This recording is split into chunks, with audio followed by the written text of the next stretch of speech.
So today's Cardinal lesson, we're talking about the Medicare tax on high income people.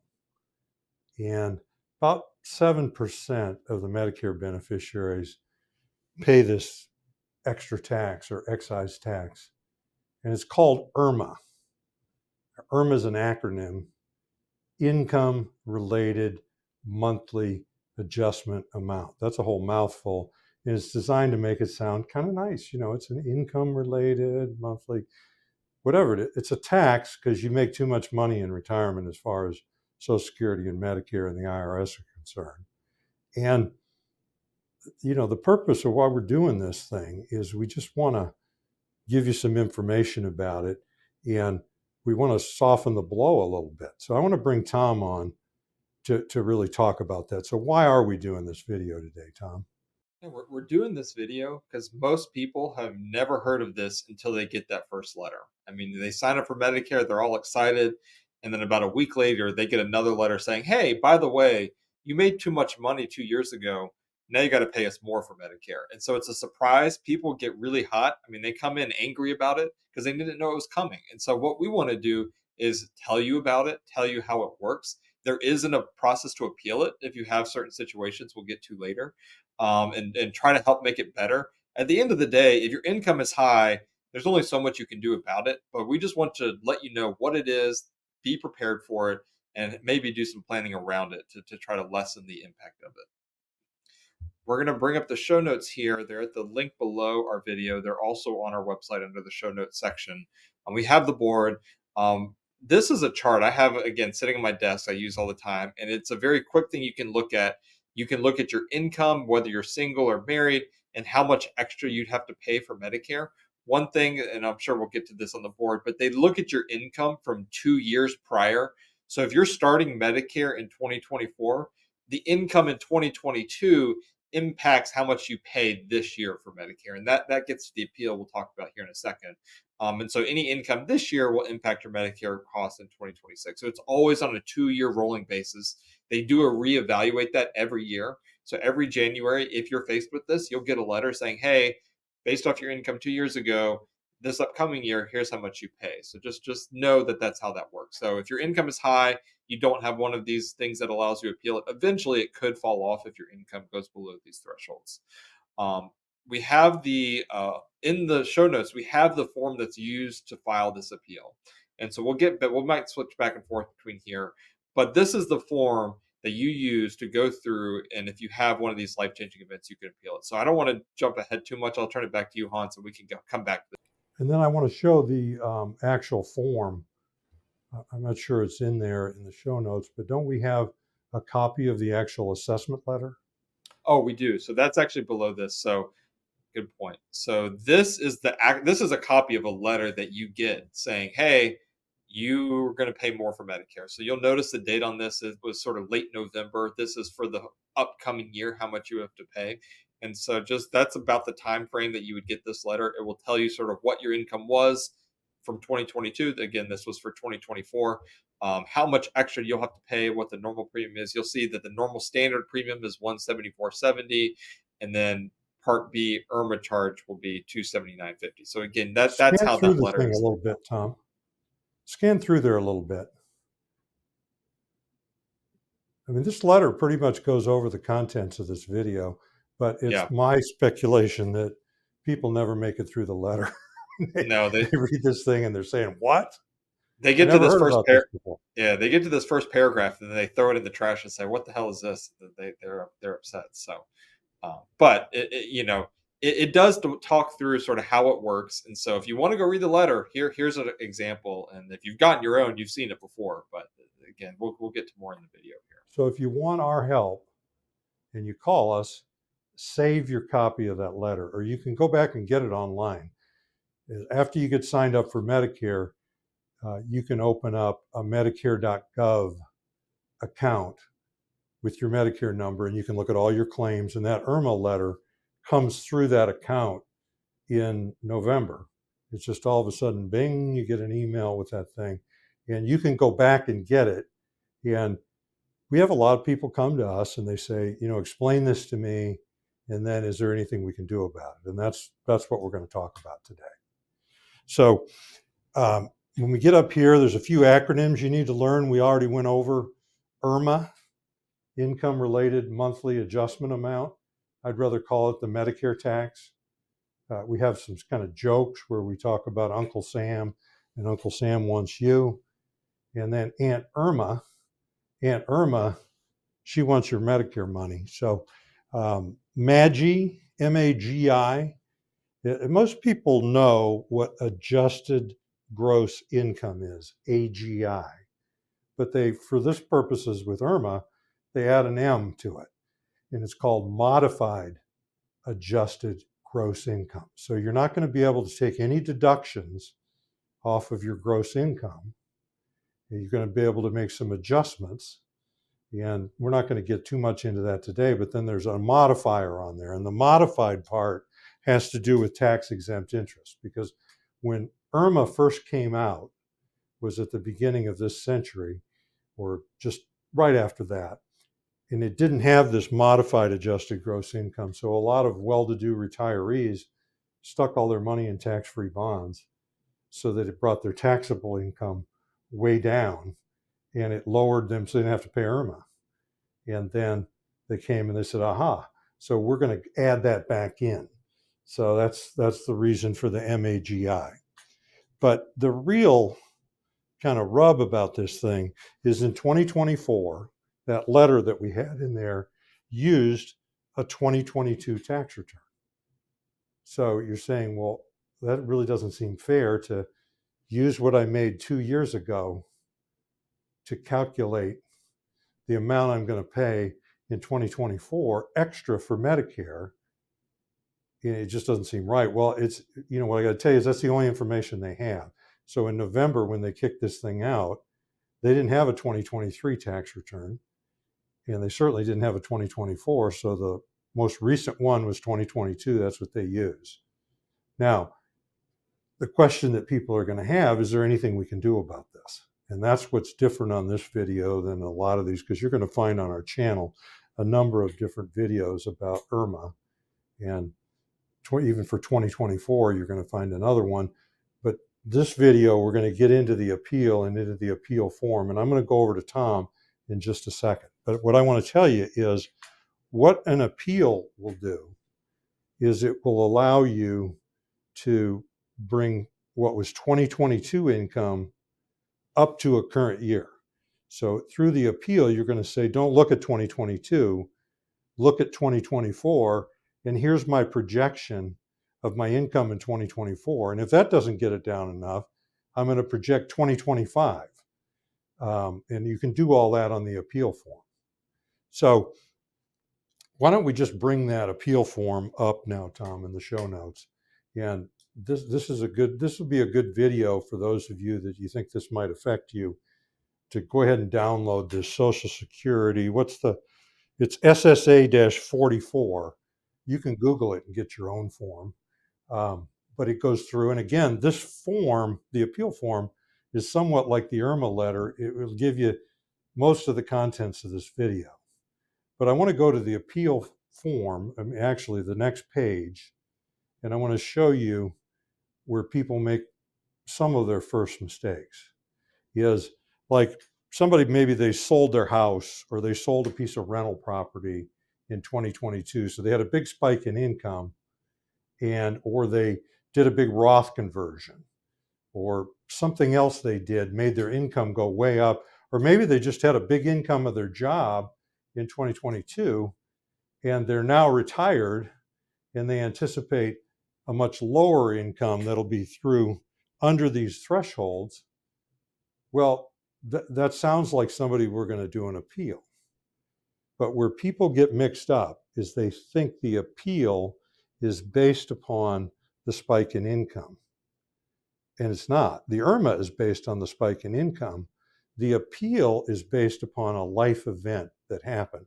And we have listed on the board the life events that qualify. And if you just look on this chart right here, it's the same thing that's on the board. So this is what they're evaluating. So if you got married, you got divorced, your spouse died, uh, you had a work stoppage, means you retired or you were laid off from your job, you had a work reduction. I had a friend of mine who's an attorney, and he is just doing a lot less work, about 30% of what he did beforehand. So he hasn't fully retired, but he had a work reduction that qualified him for a IRMAA appeal. A loss of income property, and that's where you had some piece of income property that was wrecked by a storm or burned down or some hazard happened to it. A loss of pension, that means where your pension fund ran out of money or somehow you got disqualified from it, or an employer settlement payout. And that is talking about if an employer went bankrupt and because of the bankruptcy, you got some sort of a settlement. So all of those life events, and only those life events, qualify you for an IRMAA appeal. That's what they're going to do the yes or no on. And if you look on the form, if you'll look up there at the top, it says check one, and they have the one in bold.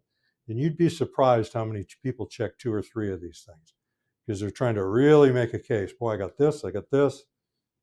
You only check one box. And most of these that we fill out, it's either work stoppage or work reduction. It makes total sense. You just retired, and 2 years ago, you were making big job income. Now you're retired. You got a retirement income that we might be helping you create through the financial plan.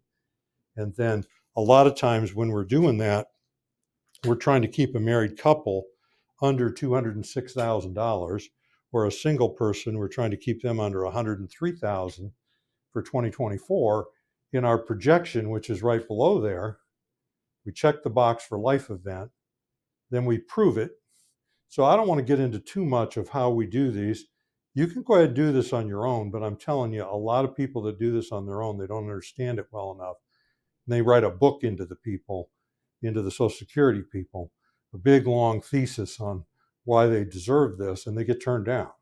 And so when we do these for people or coach them, we're going to put down as little as possible. We're going to put down the facts, report the facts accurately, but we're only going to give them what they're asking for. Okay, and we've got a very good success rate. So, Tom, do you want to talk about you do more of these appeals than I do? Do you want to talk a little bit about anything to add there? Yeah, I mean, I think you're exactly right. Is a lot of times people will think, "Hey, my income was much higher 2 years ago, and now it's less." And so, the first question I sort of ask is like, What is the difference there?" Really trying to identify: Did you retire? Did you cut back on work? Because again, those are the most two common repeals that we use. If you don't have one of these life changing events, you certainly can try to file appeal. Plead your case. It's unlikely to succeed, but all they're going to do is tell you no. That doesn't hurt you to try.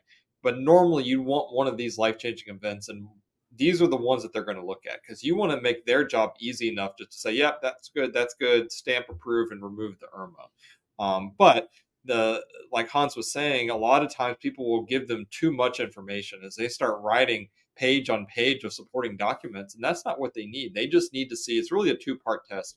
One, did you have a life changing event? And then two, is your income less now than it was then? If both of those are yes, this appeal will work great. You're gonna have success with this if you fill it out properly. Some other mistakes I've seen people make is on step two where you're listing your income. It's kind of a simple one, but sometimes people will check the wrong box of how they file taxes. I've seen several people check the box that says married filing separately.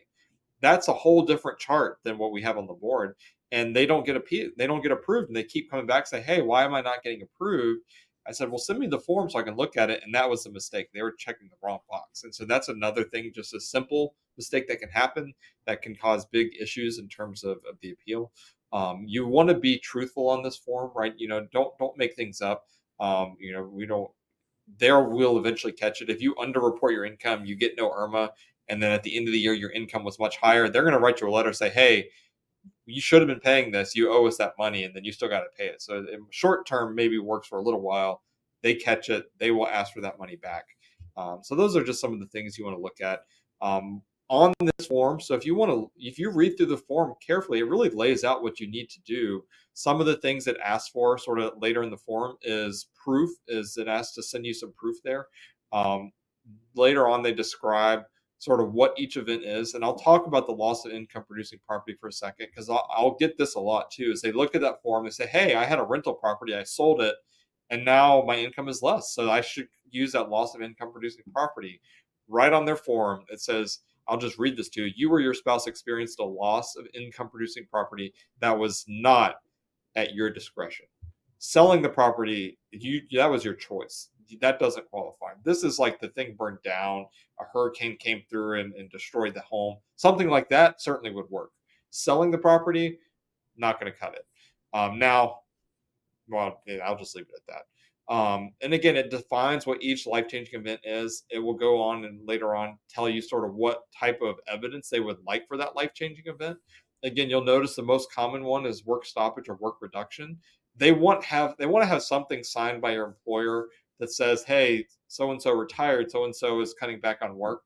Sometimes that's not possible to get. You'll note that in absence of such proof, we will accept your signed statement. So sometimes just a cover letter, a real simple cover letter. Don't put too much in there. Tom Griffith retired June 1st of this year. He's no longer working for the company.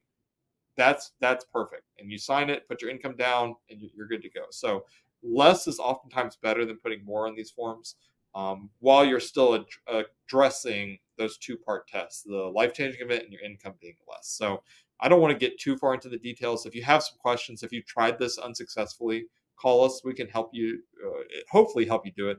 Sometimes people come in and their situation doesn't fit within the forms. You didn't have a life-changing event. You can try it, but it's likely going to get turned down. Okay.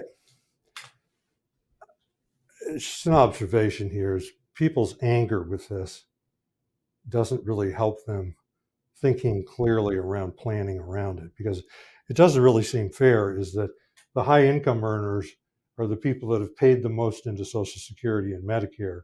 And even on the Medicare payroll deduction, there's no limit on that. So, if you're one of these high income people, and I am one, you've paid more into the system than anybody else. And now when you get on Medicare, then they're coming back and getting you. And I can't really do anything about that. What my job is try to make this have the least effect possible on you. And if there's anything we can do about it, to do it, and then just move on. Now, I do want to tell you that some folks get so wrapped up in this and studying it that they start doing their financial planning based upon reducing IRMAA. It's not that important. It's a factor. And I'll give you an example of that, is that people that are doing Roth conversions, and maybe somebody that has an income of $100,000 a year, $150,000 a year, that's what their MAGI is. And if they're a couple, they're under the 206,000. This doesn't even apply to them. But then we start recommending Roth conversions, and perhaps it takes them up to, this 380,000 number. So they're going to the top of the 24% bracket to do Roth conversions.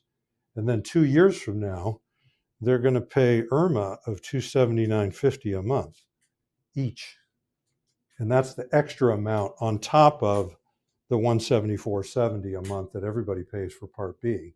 And then there's an excess charge for Part D. And then people, I'm not doing that. Well, we advise them of this when they're doing this, and that's our job. But sometimes the tax benefits and the long-term benefits of doing a Roth conversion are worth paying this extra money to Medicare, or at least we need to make the decision about that. So we don't want to get too carried away with planning around this, to try to avoid paying it, and we don't take advantage of other tax things that seem to make sense for retirement. So if you're under 206 grand as a couple, or under 103 grand as an individual, then this isn't going to apply to you. But keep in mind that if you're just looking at this year, 2024, that's going to dictate the IRMAA in 2026. And if we have an appeal between now and then, like my friend who is the lawyer that did work reduction, and we have another person that I can think of a lot of people we've done work reductions where they truly did that and they're making less money now. Well, we can do a work stoppage in the future, so we can appeal again if we're ratcheting this thing down when he finally stops working. So we can do a second appeal, and then his spouse will come in and qualify under that too. One other point I will make from just a planning standpoint is if you have a situation where we know someone's retiring maybe at the end of the year and they're thinking about doing a Roth conversion, it might not be a bad year to do a Roth conversion because that's going to drive your income up. You will get an IRMAA letter, but since you've retired since the time you did the Roth conversion, you're able to use that as the life-changing event and appeal it to have them relook at your income at those lower amounts. And so sometimes if we know there's a retirement coming up, we don't have to worry too much about this chart leading up to that date because we know we can appeal it. If you've already retired, and say you're 63, you're already retired, and we're doing Roth conversions, we need to be aware of that when it comes, because you'll be 65 in 2 years. You're going to be facing this IRMAA depending on the level of Roth conversions you do. So there's a lot of moving parts here. Like Hans was saying, we don't want this to drive the bus on everything we do from a planning standpoint.